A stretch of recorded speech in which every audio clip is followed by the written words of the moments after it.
Gallagher.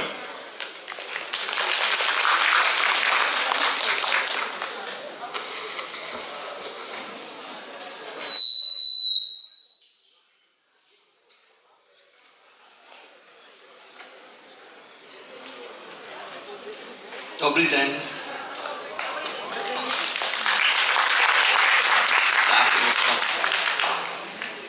Thank you very much for coming along this morning. I'd also like to thank Olga and all of the team at PROSTONEBA for giving this opportunity to talk to you.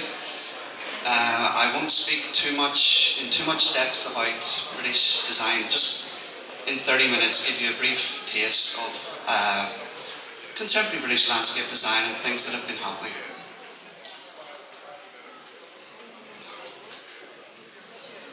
I'll start very quickly by telling you a little bit about myself. I graduated from Manchester Metropolitan University in 1994 with a master's degree in landscape architecture, and very soon after I started my own practice, SKG Landscape Design in Belfast.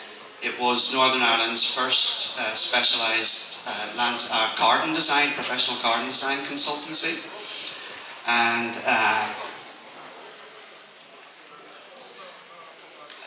then in 2003 we opened the first contemporary garden store in Northern Ireland. It was called Landscape Stuff for the Garden. Also in 2003 we won the ALCI Small Garden of the Year Award for this contemporary courtyard in Belfast. And the following year we won the Large Garden of the Year for this family garden in Northern Ireland. In 2005 we launched our own collection of contemporary planters, the Luxury Planter Collection, 4 styles, 3 sizes, 16 colours. And in 2006, in the wake of international smoking regulations, we launched the Replensis range of innovative outdoor products. And the original ashtray planters that you see here were shortlisted as the best innovation at the 2007 International Horecava Awards in Amsterdam. Our Replensis ashtray planters have been deployed at the entrances to hotels from all the major hospitality brands and at some of the top of the world's top hotels here at 45 Park Lane in London. Over the past decade, the range has been continually developed and expanded, with new innovations continually added. Recent innovations include the Replensis Charge Board, an outdoor smartphone charger, and the Replensis Order Post, an outdoor order and payment system for bars and restaurants. This year we launched the Contemporary Planter Collection, which is a diffusion range of the LPC, and it's actually made here in Kiev. It's smaller than the original range and made to different specifications. It's aimed at the private home market. Our products are regularly featured in the international design press and on TV shows. This is a small selection of our clients. And to date we have worked on over 500 private garden designs, as well as numerous commercial projects, such as the redesign of the grounds of Belfast City Hall. I was brought back to my old company to work on this project as a freelancer. The project period was brought from 2 years to 3 months when Bill Clinton made an announcement that he was coming to Belfast. So it was a very interesting project to work on, to try and create such a large scheme and design and have it built in 3 months. The landscaping of Belfast's top hotel, the Merchant Hotel,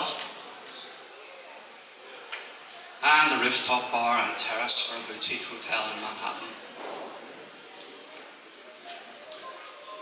In spring 2017, we started to work in Lviv, where we are currently engaged in a number of interesting projects, and hope to be working on some more there in the very near future. So I'll start off with my main talk here with a brief evolution of contemporary British landscape design. Would anybody like to guess the first recognised example of British landscape design? No? No. Stonehenge, 5,000 years ago. And this is generally recognised by British landscape historians as the first attempt, and it still stands up quite well now, literally and design-wise. Throughout the centuries, British gardens came under the influence of design ideas from Italy, France and Holland, but Britain has always had their own designers. At the start of the 20th century, we started to see gardens which were the forerunners of what we would now think of as contemporary. And some British garden designers were attracted to the international modern style, as we see here, but their clients in the main retained the loyalty to more traditional ideas. Landscape architects and their clients were much more attracted to abstract design principles.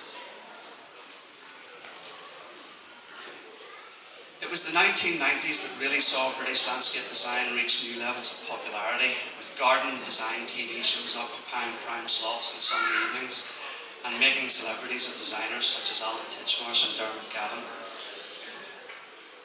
Really, when I was growing up in the UK in the 1970s and 1980s, nobody really was interested in their garden. It was there, it was grass, it was hedges. There was no interest. Suddenly in the 1990s, everybody was interested. It suddenly became very popular, and it was lucky for me that I was just starting out on my journey at the same time. It was perfect timing for me. So, what is the ethos of contemporary British landscape design? What are the things that we associate with British landscape design? Clean lines, simplicity. We like to make features of necessities. For example, steps. If you need to have steps in the garden, make them beautiful steps, make them a feature in themselves like you see here. Similarly with storage, in small gardens you need to have somewhere to put bikes, garden equipment. Let's make it beautiful, as we see here with this hardwood storage unit. Much of the design now is for recreation and entertainment. It's not just for aesthetics. People want to have something that they can go out and enjoy. And because in the UK it gets dark at 7 o'clock in the evening, most of our gardens need to look as good at night as they do during the day, if not better. So, design for nighttime use is extremely important. Similarly, the British climate dictates that gardens are designed to be viewed from the inside looking out. So, when I go to clients and they say to me, why should I spend this money getting my garden done? We only use it 2 or 3 times a year. Here's a good example. When you're sitting in your dining room, in your kitchen, you want to have something beautiful to look out at. And I think people now are realising that it is very much part of the home, as much as the rooms inside. British landscape designers are bringing indoor elements outside. Furniture, materials, and even more recently, wallpaper. Obviously not real wallpaper, but wallpaper designs added to walls to be painted on or printed on materials. There's very much a trend for taking styles from inside the home and bringing them into the garden. Colour for all your interest, through walls, through planters, and through furniture. Planting design has also changed very much in the last 20 years. Flowers are now replaced by textures. Tropical plants such as phormiums and tree ferns, and with grasses, and with topiary. Quite often we'll mix flowers in with the topiary, because obviously the topiary is maybe that perfect look 12 months of the year, so we can have little bits of flower colour, alliums and things coming through the topiary. Traditional materials are history, or at least the way traditional materials are used. If you can see this photo clearly here, you can compare and contrast, 25 years ago, this was what we thought of as traditional concrete paving. And on the right, this is concrete paving as we know it today. Similarly with these traditional and modern trellis panels, you'll still occasionally get gardens designed with using the panels like on the left, but it's very much the contemporary style now to go with these handmade panels like on the right with integrated lighting. If one word could be used to sum up the ethos of contemporary British landscape design, that word would be quality. Clients now put more importance on their garden than they did a generation ago. They're spending more money and their expectations are higher.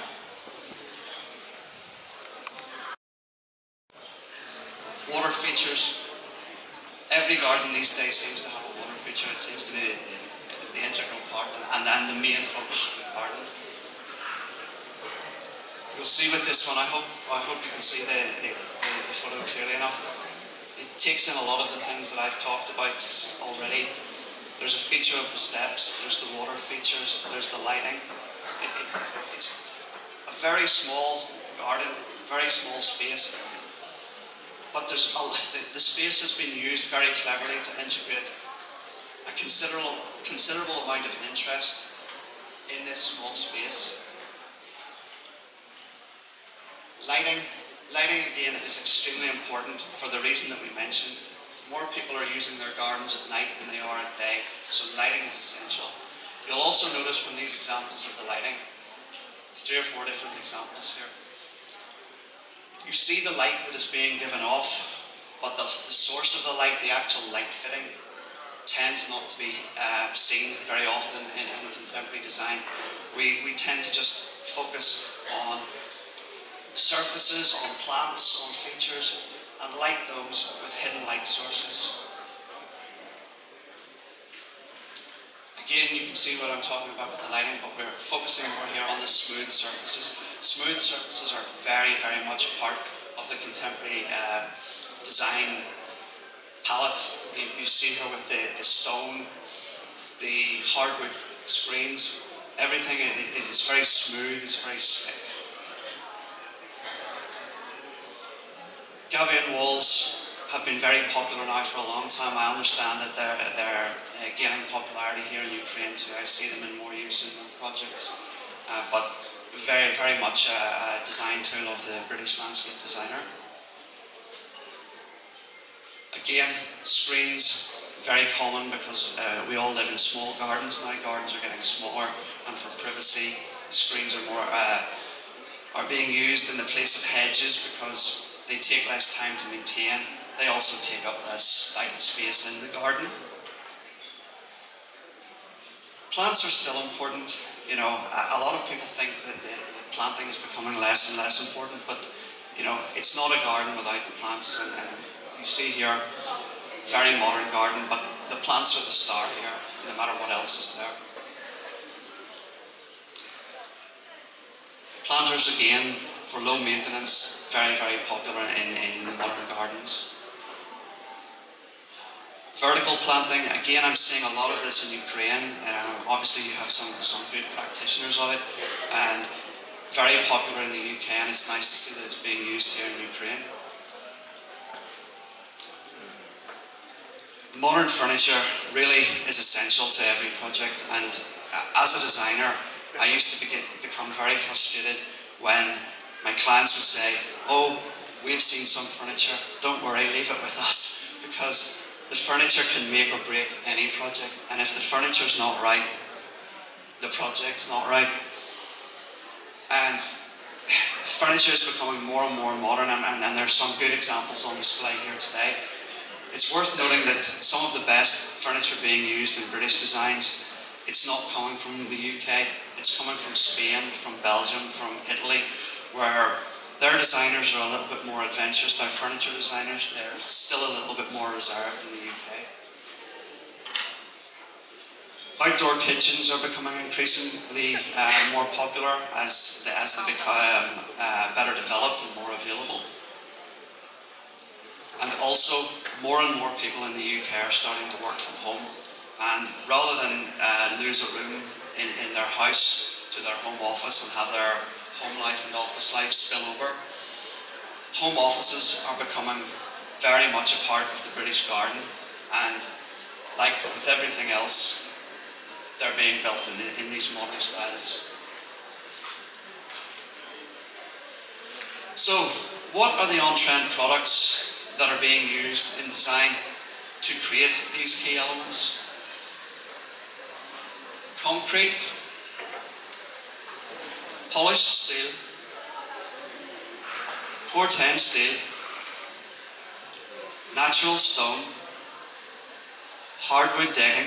Hardwood decking is a fine example of what I talked about earlier on, about the key word for British design now is quality, and the fact that clients are investing more, they're expecting more. Hardwood decking is now more widely used than the pine decking. It's 3 or 4 times the price. It is a big investment for a client to make, but the end result is so much better. The life expectancy is so much better, and the maintenance is so much easier. LED lighting, it's not new, but it's still widely used and it's still popularised in contemporary design. Aluminium is another new product which is gaining more and more popularity because of its durability, its cost, and as much as anything else, its lack of maintenance. When I said that people in general interested in going out and spending all their weekend looking after it, and that's why products like aluminium are becoming more popular. You put it in, it stays the same for 20 years. Glass, again, very popular, an indoor product that has been taken outside and is now widely in use in landscape projects. Corian, it's solid surface material created by DuPont. It was primarily designed as a countertop for kitchens in private and commercial uses, but it has many other applications, particularly in landscaping.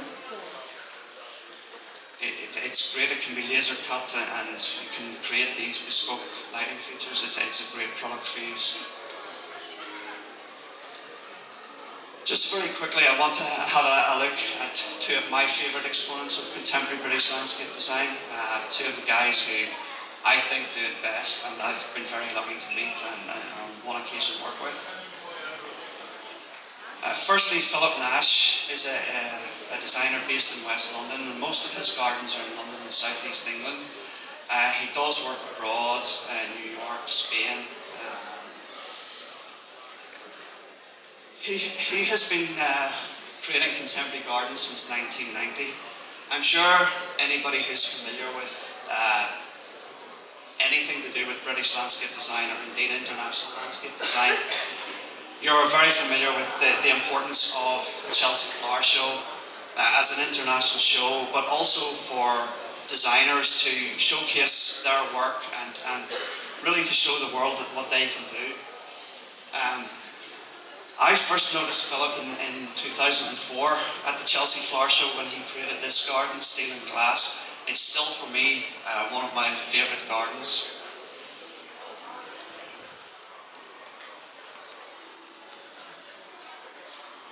I love the fact that he has used so many different materials, but he hasn't overcrowded it. Also, I really love the planting, the exotic planting, the fact that he has used such a variety of planting in a small space.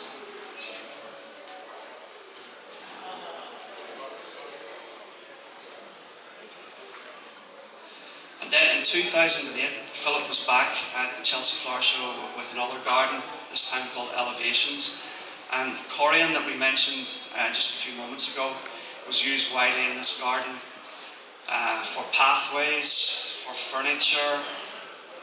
You see here this spiral pathway that connects. Really what he did was he created a jungle with this wild planting, and then these beautiful pathways that link the spaces within the garden.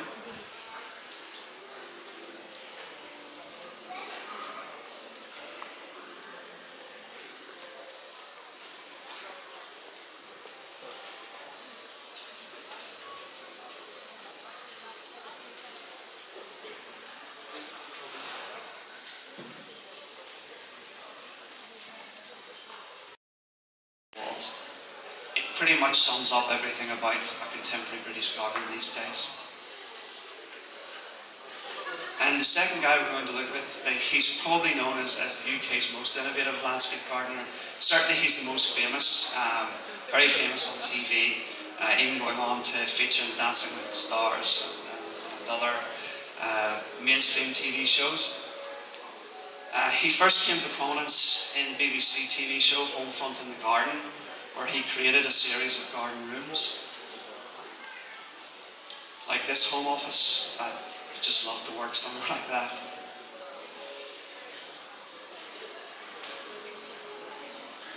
He is also famous for his show gardens at the Chelsea Flower Show, including his silver medal winning garden in 2004. He was already very well known, but he became extremely well known after this garden. Firstly, because he had a lot of problems during the development and it went over budget, and he put a lot of his own money into the project. But I think eventually it was worth it because of the acclaim that he got from this garden. Like many of his gardens, the showpiece is a spectacular sculpture, this time based on a Fabergé egg and made up of enamel balls. The egg is operated by remote control, and the side opens slowly to reveal a garden room contained within. This is the view from the egg out into the garden. It wasn't the first time he'd included a sculptural egg with a hidden surprise. Anybody like to guess what's inside this?